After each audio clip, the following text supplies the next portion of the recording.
On July 6th, the Dalai Lama turns 89, and the Tibetan government in exile is all set to welcome a delegation of US congressmen led by lawmakers Michael McCaul, Republican chairman of the House of Representatives Foreign Affairs Committee, and former House Speaker Nancy Pelosi, among few others, to the Himalayan hilltop residence of the Dalai Lama in Dharamshala.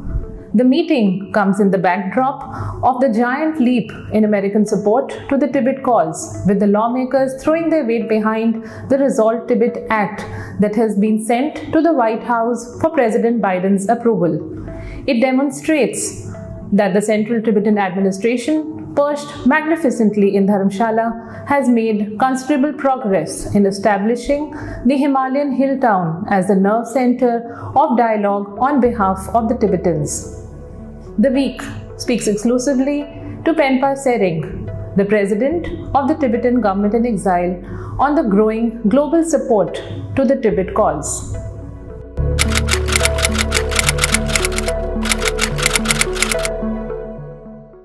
So some years ago, I was telling our American friends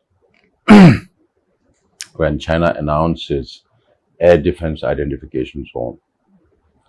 Even at that time, I told them when they can claim the air, they will claim anything underneath that. So this is what exactly is happening. It's not just with India. And they always say, oh, we don't have hegemonistic ambitions.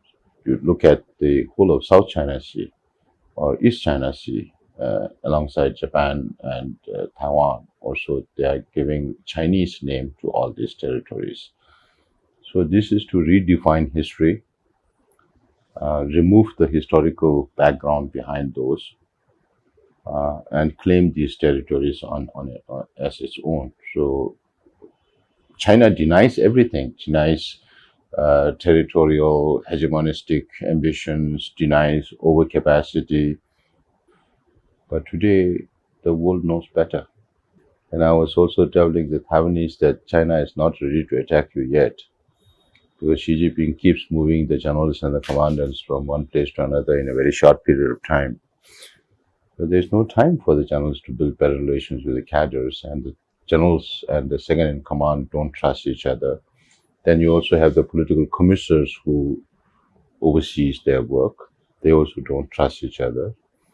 So it's good for Xi Jinping to make sure that there's no military coup against him, but it's not enough to fight a war, because you need synchrony amongst the theaters and also between the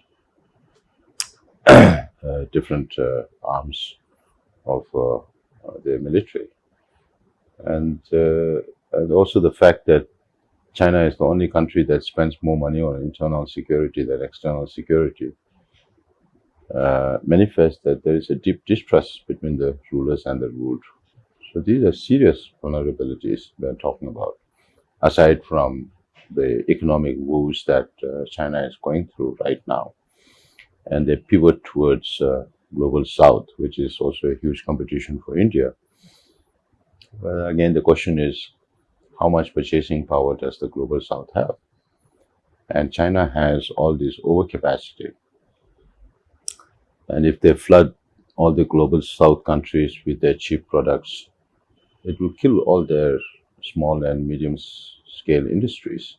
So only then will they realize, because they already realize the impact of Chinese investments in their countries. All the African countries are now restructuring their loan repayment. And the level of debt economies that China has created around, even in the maritime Silk Road and taking over strategic locations, are known to people who are studying China. Unfortunately, Global South still has to learn more. They have very little understanding of China's motivations.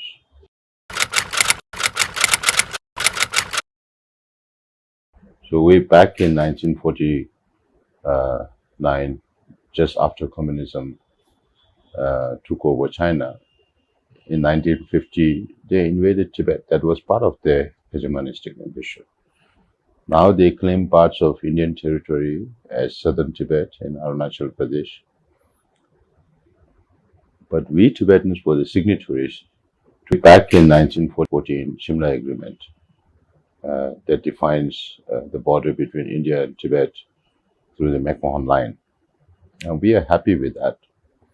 But China's claim over all these territories in Arunachal Pradesh or in Ladakh are based on what they claim to be Tibet's territory. It's not just that, they have now started renaming all territories, including in Arunachal Pradesh. So far, India has continued to follow what they have been following over many decades. The only change is that India does not repeat the statement anymore. And as I always say, India knows best. We also understand that India or any other country will not leave aside their national interests for the interests of Tibet. But unfortunately, China is pushing India more towards the West because of its behavior. Again, when I talk about behavior, I'm not just talking about the territorial thing. My contention is, right now, the question is who needs who more?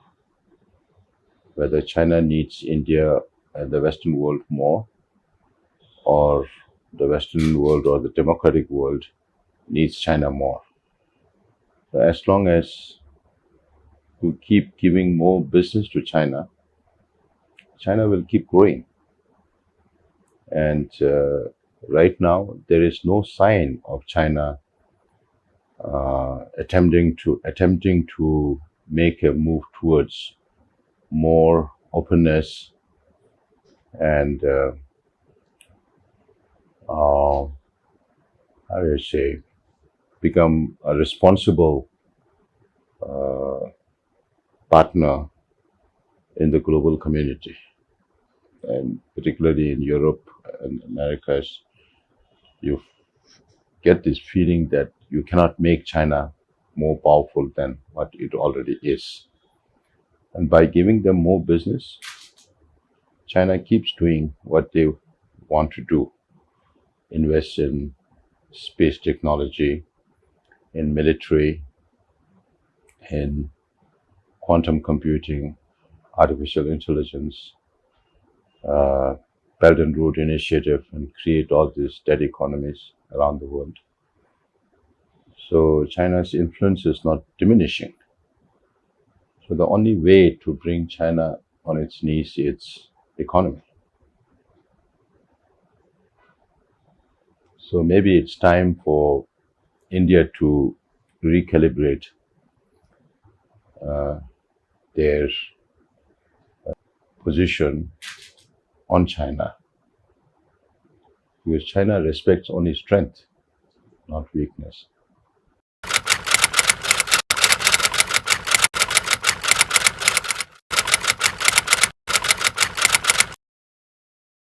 We have been working very closely with the US Congress over the last 1.5, 2 years to move this bill called the Tibet Resolve Act, which talks about countering China's disinformation on Tibetan history.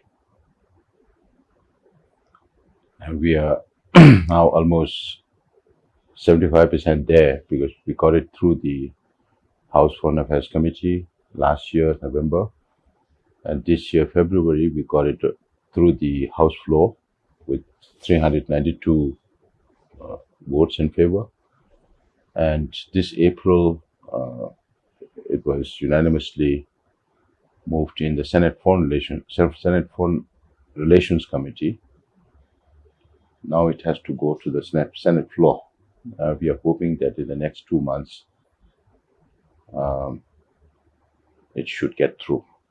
So when it becomes a law in the United States, then this will become an important tool for us to reach out to other governments to counter China's false narrative on Tibetan history. Because even though we follow the middle way policy, if there is no recognition for the polarities, then there is no middle way, or there is no value for the middle way. So we changed our strategy to focus on, of course, the two polarities are: one is the historical status of Tibet as an independent state, and the other polarity is the present situation of Tibet under the repressive communist government. So this we have been talking all the time. But the historical status of Tibet as an independent state has not been pushed as much as we would have liked to. And China has been asking every country to say that Tibet is part of PRC. That is why now we reach out to governments and tell them that if you keep repeating the statement that Tibet is part of PRC, you are going against international law. Because whether it's happening to Ukraine today or it happened to Tibet 74 years ago, it was the same international law. And the second thing we tell them is that on the one hand, they keep repeating this statement that Tibet is part of PRC, and on the other hand, they say we support negotiations between representative of His Holiness Dalai Lama and the Chinese government. So I keep telling them that you are contradicting yourself, because you are removing the very ground for negotiation when there is no recognition for the historical status of Tibet as an independent state.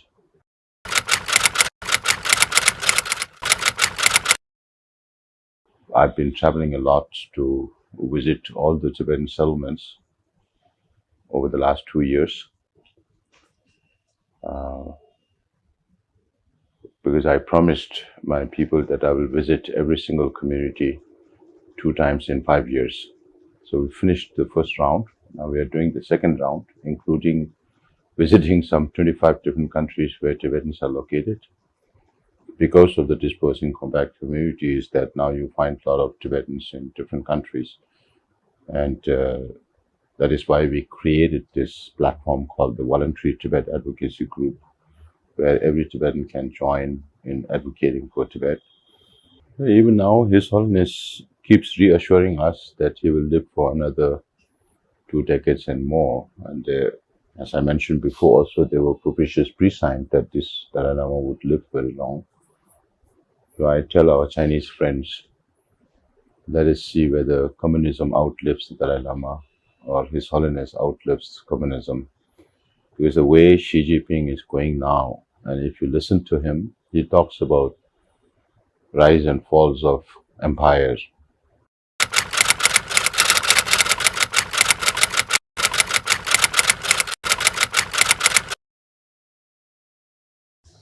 Maybe to some extent it's taken for granted as to where India stands on this, whether they say it visibly or not. It is in a way taken for granted, and I'm sure Indian government is very concerned about these issues. And I'm sure they will also be developing their own strategy as in response to one of your earlier questions as to how we are preparing. I believe that it's definitely not going to happen during my tenure. His Holiness will definitely live long, but at the same time, just as every government has its protocols, we are also preparing protocols whenever that eventuality happens, and it will be revised by successive Sikyongs or Kashak that time. I'm sure Indian government would also be seriously thinking about this, even though I don't have concrete conversations about this, but I think it's understood that these are definitely matters of concern. Fortunately for the Tibetans, I think also because of His Holiness leadership, we enjoy bipartisan support in Tibet, bipartisan, bicameral support on Tibet in the United States, and also in India. Even in the parliament, we have all-party Indian parliamentary group for Tibet, and all the successive governments of India have followed similar policies on Tibet. Of course, they are more vocal when they are in the opposition, and less vocal when they are in the government. But they all have the same thinking and support for Tibet.